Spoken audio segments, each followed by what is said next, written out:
Hi! This is డీజేఎల్. ఈరోజు ఇంకొక కొత్త ప్యాటర్న్‌తో వచ్చేసాను. బోట్ నెక్‌కి 3 డ్రాప్ షేప్స్ అనమాట. దీనికోసం మనం 3 inches neck width, height shoulder తీసేసుకున్నాము. దీనికి హైట్ 6 ఇంచెస్ తీసేసుకున్నాను. ఇప్పుడు 3 ఇంచెస్ మార్క్ చేసుకొని దీన్ని మనం బోట్ నెక్‌కి యూజ్ చేసుకుంటున్నాం. ఇలా రౌండ్ షేప్ తీసేసుకొని ఇప్పుడు మనం కింద డ్రాప్ షేప్స్ కావాలి కాబట్టి దీనికి నేను 6 ఇంచెస్ లెంగ్త్‌లో మిగిలిన 3 ఇంచెస్‌ని ఒక పెద్ద డ్రాప్ కోసం అనమాట.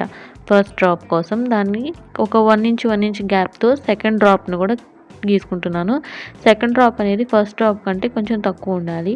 ఎందుకంటే క్లియర్‌గా కనిపిస్తుంది చూడండి పిక్‌లో ఉన్నట్టు. ఇప్పుడు మనం ఫస్ట్ డ్రాప్ అనేది సైజ్ చెక్ చేసుకోవడానికి ముందు దాన్ని కట్ చేసేసుకోవాలండి. చూడండి ఇప్పుడు ఓపెన్ చేస్తాను. నీట్‌గా వచ్చింది కదా! ఇప్పుడు మనం బోట్ నెక్‌ని కూడా కట్ చేసేసుకుందాం.